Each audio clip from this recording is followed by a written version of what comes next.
আমাকে ছেড়ে যাবে না তো? আরে দিদি, কে যাবে কি না যাবে আমি জানি না, তবে আমি যাব না, তবেই যাব। सिस्टम पार देंगे।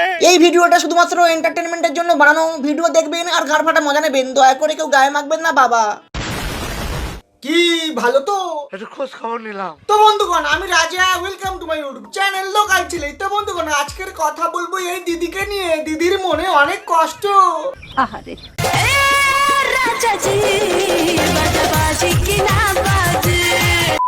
আজ ওর সাথে আমার প্রথম দেখা। সে তো খুব ভালো কথা, কিন্তু দিদি তুমি কি পিছনে হাগু চেপে রেখে কথা বলতেছো? আজ ওর সাথে আমার প্রথম দেখা। দিদির মনে হয় খুব জোরে হাগু পেয়েছিল, কিন্তু কি করবে, ভ্লগ তো বানাতে হবে, তাই হাগু চেপে রেখে কথা বলতেছে, তাই না দিদি? এই হাওয়াতে, এই হাওয়াতে কি দিদি? এই বৃষ্টিতে যেন তোমার স্পর্শ রয়েছে। ওলে বাবালে, তাই বুঝি? কিন্তু দিদি আমার মনে হয় তোমার পিছনে হাগু এঁটে রয়েছে। তাই বলছি বাড়িতে যাও, গিয়ে ভালো করে ফ্রেশ হয়ে হেগে ভিডিও বানাও গা। আরে আরে দিদি, ওখানে তো অনেক সিট ফাঁকা আছে, দাঁড়িয়ে আছো কেন? মানে ভাই, দিদিকে দেখে মনে হচ্ছে দিদির মনে এত কষ্ট, সামনে এত সিট ফাঁকা থাকার সত্ত্বেও সিটে বসতে পারছে না। আহারে কিন্তু দিদি তোমার এই দাঁড়িয়ে থাকা দেখে মানুষ তো বুঝবে না যে তোমার মনে এত কষ্ট, মানুষ বুঝবে তুমি পাগলিচু হয়ে গেছো। তুমি কোনোদিন আমাকে ছেড়ে যাবে না তো? এমন বোদা মার্কা ভয়েস ওভার দিলে তোমার মুখে যে কেউ মুতে দিয়ে চলে যাবে। কি বলছিস?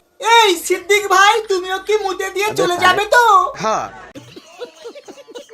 আজ দেখো ওই আমাকে ছেড়ে চলে গেল, কি কম ছিল? কম কিছু ছিল না দিদি, বরঞ্চ তোমার যা বোদা মার্কা ভয়েস ওভার, মানে কি বলবো, আর দিদি তোমার যা মুখের এক্সপ্রেশন দেখে মনে হচ্ছে তুমি কোনো স্পিচ বলছো না, তুমি হাগু করতে বসেছো। কি কম ছিল আমার ভালোবাসাতে?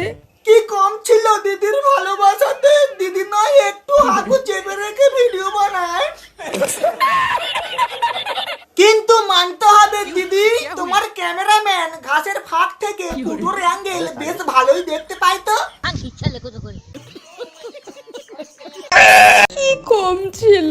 এই তো তোমার ক্যামেরাম্যান তো দেখিয়ে দিচ্ছে যে দিদি আমি ঘাসে ভরা মাঠ খুঁজে পেয়েছি, তুমি এখানে হেগে পোঁদ মুছে নিতে পারবে। আচ্ছা। তো বন্ধুগণ, ভিডিও এখানেই শেষ। ভিডিওটা কেমন হয়েছে অবশ্যই জানাবে। নেই। আর হ্যাঁ বা কি করছো, একটা সাবস্ক্রাইব তো করতে পারো, হ্যাঁ বলো। বাই।